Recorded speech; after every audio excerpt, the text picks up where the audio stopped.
आज के इस वीडियो में हम पार्ट सेकंड मतलब क्लास 12 का जो चैप्टर फर्स्ट है रिप्रोडक्शन इन ऑर्गेनिज्म, इस चैप्टर के नोट्स को हमने कुछ पार्ट्स में बांटा हुआ है। लास्ट वीडियो में हमने डिस्कस किया था कि भाई रिप्रोडक्शन एक्चुअल मीनिंग क्या रिप्रेजेंट करता है, कितने तरह का रिप्रोडक्शन होता है, कितने टाइप्स होते हैं रिप्रोडक्शन के, असेक्सुअल रिप्रोडक्शन क्या होता है, उसकी कैरेक्टरिस्टिक्स क्या होती है और साथ ही लाइफ स्पान क्या है। ठीक है, कितनी स्टेजेस में आप लाइफ स्पान को कवर अप कर सकते हैं। कुछ एग्जाम्पल्स के साथ हमने ये सारी चीज़ें डिस्कस की थी। लास्ट वीडियो पार्ट फर्स्ट थी, आज की वीडियो पार्ट सेकंड है, जिसमें हम फोकस करेंगे कि भाई असेक्सुअल रिप्रोडक्शन कितने तरह से हो सकता है। क्योंकि असेक्सुअल रिप्रोडक्शन का मतलब क्या होता है वो हमने लास्ट वीडियो में कवर किया, लेकिन आज की वीडियो में हम ये समझेंगे कि भाई असेक्सुअल रिप्रोडक्शन कई तरीके से होता है। जैसे कि स्पोर्स के जरिए हो सकता है, फिशन की फॉर्म में हो सकता है, बर्डिंग की फॉर्म में हो सकता है, regeneration, tissue culture, grafting, vegetative propagation, इस तरीके से बहुत सारे यहाँ पर मेथड है जिस फॉर्म में आपको रिप्रोडक्शन होते हुए देखने को मिलेगा। तो असेक्सुअल रिप्रोडक्शन के जितने भी मेथड हैं उन सभी को यहाँ पर डिस्कस करने वाले हैं। उसके बाद फिर हम वन बाय वन इसको डिटेल में डिस्कस करेंगे, जिसमें से बाइनरी फिशन और मल्टीपल फिशन को हमने इसी पार्ट में इंक्लूड किया हुआ है। तो स्टार्ट करते हैं आज की वीडियो का टॉपिक। देखिए, लास्ट वीडियो में हमने समझा था कि भाई रिप्रोडक्शन क्या है, लाइफ स्पान क्या होता है, क्या उसके लिए बेसिक एग्जांपल्स हो सकते हैं। काफ़ी सारे एग्जांपल हमने डिस्कस किए थे और फिर हमने डिस्कस किया कि भाई कितने प्रकार का रिप्रोडक्शन होता है, असेक्सुअल और सेक्सुअल। असेक्सुअल की डेफिनेशन और उसकी कैरेक्टरिस्टिक्स यहाँ तक हमने कवर कर लिया था। ठीक है, बाकी उसके आगे जो फ्लो चार्ट है या जो भी चैप्टर के टॉपिक्स हैं उसको हम आज के वीडियो के अकॉर्डिंग लेके चलेंगे। तो आज के वीडियो में सबसे पहले असेक्सुअल रिप्रोडक्शन का फ्लो चार्ट देखने वाले हैं। देखिए, असेक्सुअल रिप्रोडक्शन कितने टाइप्स का होता है उसको यहाँ पर एक फ्लो चार्ट में कन्वर्ट किया हुआ है। नंबर फर्स्ट है फिशन। फिशन का मतलब होता है ब्रेक डाउन होना, जो बेसिकली दो पार्ट में बढ़ता है, बाइनरी फिशन और मल्टीपल फिशन। बाइनरी फिशन के लिए अमीबा एग्जाम्पल है या पैरामीशियम वगैरह भी डाल सकते हैं। मल्टीपल फिशन के लिए आता है प्लाज्मोडियम। सेकेंड टाइप आता है यहाँ पे फ्रेगमेंटेशन। फ्रेगमेंटेशन का मतलब होता है छोटे छोटे पीस में टूट जाना किसी एक बॉडी का। यहाँ पर स्पायरोगायरा और सी एनीमोन इसके लिए बेस्ट एग्जाम्पल है। बडिंग। बडिंग का मतलब होता है कि पेरेंटल बॉडी भी सर्वाइव करेगी और साथ में एक नई बॉडी भी जन्म लेगी, लेकिन सिंगल बॉडी के बेसिस पर, इसीलिए हम इसको असेक्सुअल के लिस्ट में प्लेस करते हैं। अब बडिंग में जो बड नाम है, बड का मतलब क्या होता है, एक सेल्स का क्लस्टर जो पेरेंट बॉडी जैसी शेप ले लेता है। ठीक है, होता क्या है, हाइड्रा इसमें आप एग्जाम्पल के जरिए ले सकते हैं, एग्जाम्पल के तौर पर ले सकते हैं। हाइड्रा का जो लोअर मोस्ट पार्ट होता है ना, वहाँ पे सेल्स का मल्टीप्लिकेशन बहुत फास्ट होता है। वहाँ पर एक सबसे पहले लंप बनेगा और वो लंप धीरे धीरे धीरे धीरे क्या होगा, हाइड्रा जैसी शेप लेने लगता है। जब उसका वेट काफ़ी हो जाता है तो डिटैच होकर पेरेंटल बॉडी से वो ग्राउंड एक्सिस के कांटेक्ट में आएगा और एक नई हाइड्रा की एग्जैक्ट शेप ले लेता है। ठीक है, तो इस तरीके से पुराना हाइड्रा भी जिंदा रहता है और नया हाइड्रा तैयार हो जाता है। बाकी इसमें इंटरनल और एक्सटर्नल दो तरह की पॉसिबिलिटी होती हैं। एक्सटर्नल में आप हाइड्रा ले सकते हैं, इंटरनल के अंदर स्पॉन्जिला जो बेस्ट है। ठीक है, फोर्थ नंबर पे आता है रीजनरेशन। रीजनरेशन का मतलब होता है कि अगर आपने किसी बॉडी को कुछ हिस्सों में बांट दिया है तो हर एक पार्ट अपने आप को क्या करेगा, मल्टीप्लाई करेगा और एग्जैक्ट शेप मेंटेन कर लेता है पेरेंटल बॉडी की तरह से।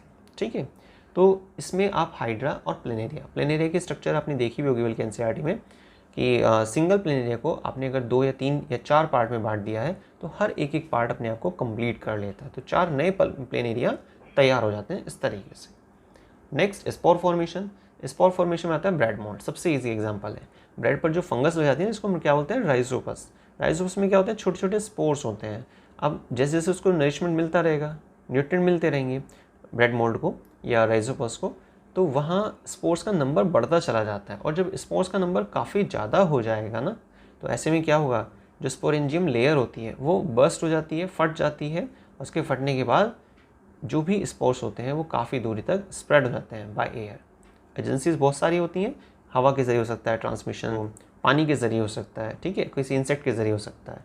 तो यहाँ पर जो स्पोर फॉर्मेशन है मतलब एक स्पोर्स का बनना, मल्टीपल स्पोर्स का बनना एक सिंगल स्ट्रक्चर में जो स्पोरेंजियम वॉल के ज़रिए कवर रहते हैं, लेकिन नंबर ज़्यादा होने के बाद वो मेम्ब्रेन फट जाती है, रैप्चर हो जाती है और स्पोर्स आसपास जहाँ पर भी उन्हें सुटेबल कंडीशन मिलती है वहाँ वो सर्वाइव करना स्टार्ट कर देते हैं। ठीक है, क्लियर। तो राइजोपस या पेनिसिलियम, इसमें आप एग्जांपल नोट करेंगे। नेक्स्ट आता है वेजिटेटिव प्रोपेगेशन। अब देखिए वेजिटेटिव प्रोपेगेशन का क्या मतलब है ना।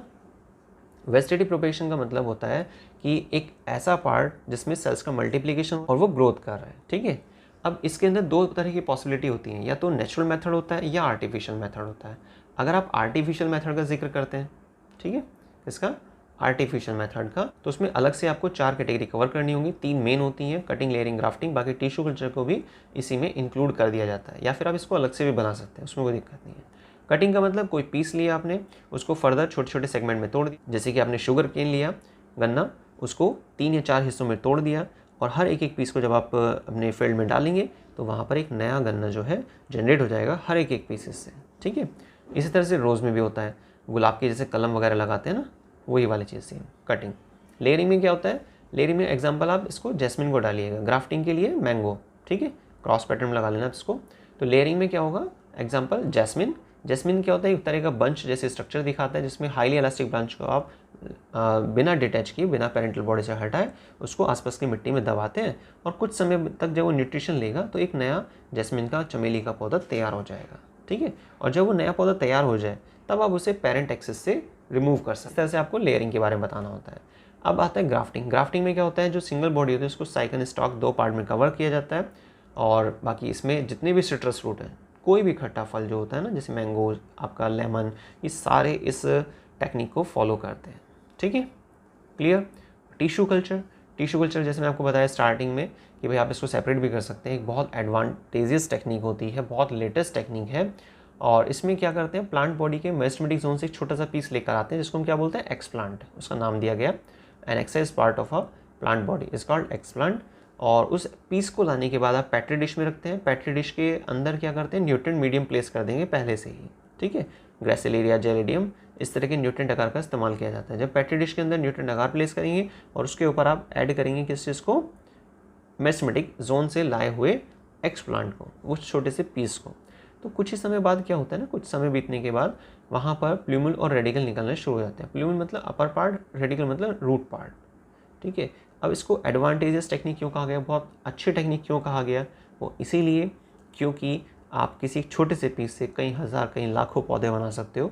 ठीक है, तो ये इसका एक सबसे बड़ा फ़ायदा भी है। बाकी डिजीज़ रेजिस्टेंट जो वैरायटी क्रिएट की जाती है उसमें भी टिश्यू कल्चर बहुत ज़्यादा लाभदायक साबित होता है। ठीक है, तो ये फ्लो चार्ट हमने डिस्कस कर लिया। अब आते हैं नेक्स्ट बाइनरी फिशन पर, कि भाई बाइनरी फिशन का क्या मतलब है, किस तरह से होता है और क्या इसमें एग्जाम्पल होते हैं। जैसे मैंने आपको बताया था स्टार्टिंग में कि जो बाइनरी फिशन होता है ना, it is a division of adult parental body into 2 nearly equal daughter cells. ठीक है, ड्यूरिंग फेवरेबल कंडीशन। जब कंडीशन फेवरेबल होती हैं तो उस दौरान क्या होता है, एक सिंगल बॉडी वो टूट जाती है 2 नई स्ट्रक्चर्स में, 2 डॉटर सेल्स में। It is the simplest and most common method of asexual reproduction. ठीक है, असेक्सुअल में बहुत सारे टाइप्स होते हैं, उसमें से काफ़ी कॉमन वाला है ये, है ना, जो किस में पाया जाता है, प्रोटिस्ट में, बैक्टीरिया में, ग्रीन एल्गा में, और ठीक है साथ में प्लेनेरियंस होते हैं उसमें भी। क्लियर। अब यहाँ पर कुछ आपको टाइप्स देखने को मिलेंगे, जैसे कि सिंपल बाइनरी फिशन हो सकता है, या फिर लॉन्गिट्यूडनल बाइनरी फिशन होता है, या फिर ट्रांसवर्सल बाइनरी फिशन होता है। सिंपल में क्या होता है, इर्रेगुलर डिवीजन चलता है, कहीं से भी जो अमीबा की स्ट्रक्चर है वो डिवाइड हो जाती है। अमीबा इसका बेस्ट एग्जांपल है। और आप नोटिस करना, पूरी बॉडी डिवाइड होने से पहले न्यूक्लियस स्ट्रेच होना स्टार्ट हो गया और न्यूक्लियस 2 में बट चुका है। ठीक है, उसके बाद फिर बॉडी जो है वो स्ट्रेच होती है और वो सेपरेट होती है। तो पहले न्यूक्लियस डिवाइड होता है, बाद में साइटोप्लाज्म डिवाइड होता है। ये चीज़ भी आपको यहाँ से याद रखनी है। ठीक है, अब न्यूक्लियस के डिवीजन को क्या बोलते हैं, कैरियोकाइनेसिस, और साइटोप्लाज्म के डिवीजन को क्या बोलते हैं, साइटोकाइनेसिस। Longitudinal binary fission. अब लॉन्गिट्यूडनल बाइनरी फिशन का क्या मतलब है, लेंथ के अकॉर्डिंग जब डिवीजन होता है और 2 नई स्ट्रक्चर देखने को मिलती है, उसको बोलते हैं बाइनरी फिशन, लेकिन लेंथ के अकॉर्डिंग हो रहा है तो लॉन्गिट्यूडनल बाइनरी फिशन। अगर यही चीज़ हमारे पास चलती है कि इसमें ट्रांसवर्स के अकॉर्डिंग, तो उसे बोलते हैं ट्रांसवर्स बाइनरी फिशन। पैरामीशियम उसका बेस्ट एग्जाम्पल है। ठीक है, तो इस तरीके से आप जो बाइनरी फिशन है, सिंपल बाइनरी फिशन, लॉन्गिट्यूडनल और ट्रांसवर्स, इसके बारे में ध्यान रखेंगे और डायग्राम ज़रूर प्रैक्टिस करेंगे। ठीक है, और वीडियो अगर पसंद आती है तो उसको लाइक शेयर करना मत भूलिएगा। और अगर आपको बहुत पसंद आती है तो आप अपने सोशल मीडिया प्लेटफॉर्म अगर यूज़ करते हैं तो वहाँ भी शेयर ज़रूर कीजिएगा। देखिए, ये है फिशन का सेकेंड पार्ट, क्योंकि फिशन जैसे हमने फ्लोचार्ट में भी देखा था कि भाई 2 तरह का होता है, बाइनरी और मल्टीपल। मल्टीपल फिशन का नाम से देखिए आपको पता चल रहा होगा, मल्टीपल मतलब बहुत सारे। ठीक है, तो मल्टीपल फिशन में क्या होता है, in this parental body divides into many daughter cells simultaneously.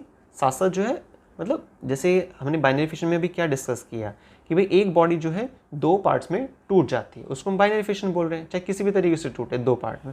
लेकिन एक ही समय पर क्या होता है, कई बार मल्टीपल डिवीजन देखने को मिलता है। लेकिन कुछ केसेस में क्या देखने को मिलता है कि सिंगल जो बॉडी स्ट्रक्चर था, पार्ट था, वो काफ़ी सारे पीसेस में कन्वर्ट हो जाता है ना। इसी को हम बोलते हैं मल्टीपल फिशन। साइमल्टेनियसली लिखा गया क्योंकि एक साथ काम होता है वो, ठीक है, ड्यूरिंग द अनफेवरेबल कंडीशन। लेकिन ये काम कब होता है, खास तौर से जब कंडीशन कैसी होती हैं, विपरीत होती हैं। कैसी होंगी, विपरीत, ठीक है। तो unfavourable condition to increase the chance of survival of daughter cell. और जब अनफेवरेबल कंडीशन होंगी और बॉडी जो है मल्टीपल सेगमेंट में डिवाइड हो जाती है, तो इस तरीके से चांसेस जो होता है सर्वाइवल ऑफ डॉटर सेल का बढ़ जाता है, क्योंकि नंबर्स बढ़ गए हैं ना, ठीक है। तो एक तरह से पॉसिबिलिटी है कि भाई हाँ कुछ सेल्स तो सर्वाइव करेंगी ही, बाकी इनके ऊपर प्रोटेक्टिव लेयर वगैरह भी होती है, ठीक है। Reproductive unit is a whole parental body. It is found in a number of organism, जैसे प्लाज्मोडियम, मलेरियल, पैरासाइट, ये इसके लिए एग्जाम्पल है, ठीक है। तो फिशन का टॉपिक आपको क्लियर हो गया होगा, जिसमें हमने बाइनरी फिशन और मल्टीपल फिशन के बारे में डिस्कस किया, ठीक है। अब हम नेक्स्ट वीडियो में डिस्कस करेंगे कि भाई बर्डिंग क्या होता है। ये भी असेक्सुअल रिप्रोडक्शन का एक टाइप है। मिलते हैं नेक्स्ट वीडियो में बर्डिंग के टॉपिक के साथ, और इसी तरह सपोर्ट करते रहिए। धन्यवाद।